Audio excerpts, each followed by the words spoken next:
Hey guys, welcome back to the Montreal Expos franchise, the start of season 4. We have made it 4 seasons in to this Expos franchise, and I am thinking about having this be the last season. I guess it kind of all depends how it goes and how it ends, but I'm thinking about this being the last season of the Expos franchise. Let me know if you don't like that idea. I think it's we'll move on to a different team after this season. I think it'll be kind of cool. And we'll see how it goes. Anyway, let me know what you think about that in the comments below. We're starting off just showing the MLB roster. Pitching is pretty much the same. Blake Snell, Woodruff moves to our second starter. Chirinos goes down to our third. Balazovic and Brandon McKay to start the season. Our bullpen, Castillo has been here since the beginning. We got the new arrival in Matt Bowman. Colin Poche has been here since the beginning. Givens we had last year. The only big signing we made in free agency, Chad Greene goes to be one of our setup guys with Jose Alvarado, and then Glasnow, of course, is our closer. And just in case you didn't watch any of those episodes from last season, he did finish with 53 saves and only 2 blown saves last season. Let's go to the lineup. Looks pretty similar. That's because it's mostly the same as last season with just a few changes sprinkled in there. Franco's our leadoff guy. We got Meadows and Happ to follow. Jesse Winker, he's going to bat fourth, only against righties though. If you look at his stats there, he can't really hit lefties at all. So he's going to bat cleanup against righties, not going to play against lefties. Brandon Lowe jumps in the 5th spot. Adam is behind him. Greg Jones in the 7th hole, and center Nate Lowe, who really needs to have a good year because we have Eric Ruiz in the minor leagues just waiting to take his spot. Speaking of minor leagues, Brian Ramirez is going to be a rookie on this team. He's going to start against righties. I have a good feeling about Brian Ramirez. So far every year in the minors, he's hit for just a super high average. I think it's going to carry over to the MLB, but we'll see. And then against lefties, just going to go through this really quickly. The only changes are Will Myers is going to DH, and Josh Fegley is going to catch. So Myers takes over for Winker, and then Fegley takes over for the rookie Ramirez. And we're going to go ahead and jump into 2023 opening day at Fenway Park. Home opener for the Red Sox. Opening day for the Major League Baseball. Chris Sale, still their ace, going strong with the 3.36 ERA last season. We're going to get things started off. Wander Franco rips a base hit in a left, and that's how our season's going to start, with a nice base hit from Wander Franco from our leadoff guy. Season's going to get off to a little nice start here in the first inning, which is a good sign of things to come. 3-2 count for Austin Meadows. He's going deep, low and inside pitch. That is Austin Meadows' launch pad as that ball goes way out of here. 2-run shot. How many times have you seen Austin Meadows crush that pitch in this franchise? It never gets old. With that no doubt helicopter swing he's got. We take an early lead in the first. Blake Snell on the mound for us. Finished with a 2.39 ERA last season. Absolutely unbelievable. It's important for him to get off to a strong start. Want him to have another strong campaign. This is his last year on his deal. This is it. Last year for him. And then we have a couple more guys like that. And again, almost the whole starting lineup is gone after next season. So that's why I was thinking of making this the last season, because this will just turn into a long rebuild, and I think it would be fun to kind of throw a different team in there, but we'll talk more about that as the season goes on. Anyway, this is Willy Adames ripping one off the monster. 2 runs are going to score here.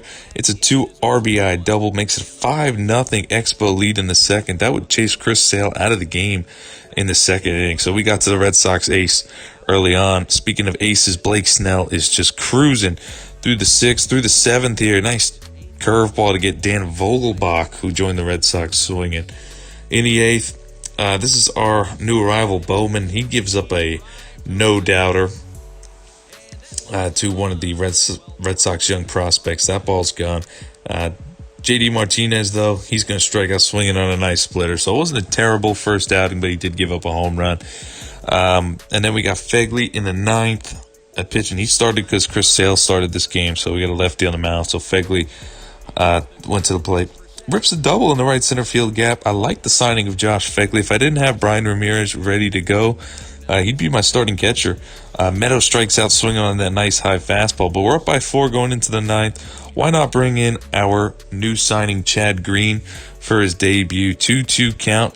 Gets Xander Bogaerts looking on a nice splitter right there, but he would run into a little bit of trouble with 1 out to go. This is Rafael Devers, rips one down the left field line, beats the shift, and it's going to be a 2-out single. Next batter up for the Red Sox is going to be Jose Peraza, and he hits this hanging splitter way over the monster into Lansdowne Street. That's a 2-run shot. Red Sox right back in this game. I still felt confident with Chad Greene on the hill, but that's Vogelbach going high off the Greene monster, and now we got the tying run at the plate. It's time to take Chad Greene out of here. It wasn't a great first outing for Chad Greene. Got those first 2 outs, no problem, but ran into some trouble. No worries, though. We would call on our lights-out closer, Tyler Glass, now to get the job done, and he did just that. 100. High cheese at 100. No one is putting a bat to that, especially not some guy in the bottom of the order for the Red Sox that I never heard of. So we win on opening day. We get a good win, and then we're going to jump ahead to, I believe this is our home opener, if I'm not mistaken, against the Detroit Tigers. Look at this. Clubhouse is happy. Austin Meadows is dancing like crazy.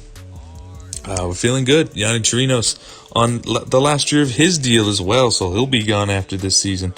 Last year was, I guess you can consider it a down year, considering how the first 2 seasons went. He still pitched pretty good, though. He's not going to pitch pretty good in this one, though. Just to give that one away, that is a triple high off the right field wall. It's a 1-0 early 1-0 lead for Detroit. Nico Goodrum, next batter, he's going to fly in the center, and that's going to be a sac fly. And an early 2-0 lead for the Detroit Tigers. So the Tigers still very, very bad in this game in terms of their roster. It's really nothing special whatsoever. This guy, I think his last name is Adolf. If I read that right, that ball's gone over the right field wall. Yeah, Adolf hits a 2-run shot. So that's a 2-run shot. That's his second of the season already in this young season. 6-0 in the second inning. Yonny Chirinos would calm down, though, after this nice play by Nate Lowe. We've seen him make a couple diving plays in this franchise. That was a nice one there. So he'd calm down a little bit. Going into the 6th, it's still 6-0. Michael Fulmer's shutting us down, but Austin Meadows, again, that ball's right there in the wheelhouse. You just can't throw a fastball to Austin Meadows. He just is going to hit it over the fence. That's a 3-run shot to put us right back in this game instantly at 6-3. Diego Castillo, he'd pitch a nice 6th inning, get out of the 6th there with not even allowing a base runner. We're jumping ahead a little bit. It's 6-4. This is Jesse Winker trying to go up the middle for a base hit, but nothing going here to start this rally in the 8th. Didn't show much of Winker yet. He hasn't done too much. I mean, that first game was against lefty, so he didn't play. And then we're jumping ahead in this one. Winker didn't do too much so far, but Jose Alvarado gets a couple strikeouts. Tigers would add another one, though, make it 7-4 in the 9th, and we wouldn't threaten. That's Wander Franco. He gets a base hit. Put the tying run at the plate, actually, for Austin Meadows. 3-2 count, 2 on, runners are going to go. It's Austin Meadows swinging and actually putting a jolt into this one to right center, but it's going to not be enough, not going to be hit hard enough, as the right fielder for the Tigers is there, and we lose this one 7-4. So we dropped the second game of this episode, and we're going to go into the last game of this episode. It's only going to be a 3-gamer this episode, but going forward, there'll be 4 like normal. But it's just a 3-gamer to start off the opening month of the season. I felt like that was right. Jacob Junis against Brandon Woodruff. This is Jesse Winker in the 4th. It's 1-0. KC goes down looking on that outside slider, and just threw that in because look at that ridiculous call. Ball was 90% off the plate. Ridiculous. But anyway, Willie Adames, he goes down. No, he's looking, and he takes a walk at that pitch that was in the zone. I thought that for sure was going to be strike 3. Greg Jones, though, goes down swinging. Too early on that fastball. He's too geared up to hit it. Woodruff pitching good. Only 1 run through 5 as at the moment. A nice pop up there to end the inning. Hunter Dozier in the 6th. Runner on second, 2 out. Gets him swinging on a nasty changeup. That was a good pitch. Great outing from Woodruff so far through 6. We're jumping ahead to the bottom of the 6. It's Winker who struck out his last at bat. This time he gets a hanging slider and he doesn't miss it. It's off the foul pole for a home run. The 3rd of the season for Jesse Winker, but the 1st in terms of highlights on the channel for Jesse Winker. So welcome to the Expos franchise, Jesse Winker. And then here's Nate Lowe ripping one off the right field wall. That's going to be an RBI. It's a go-ahead double late here in the 7th.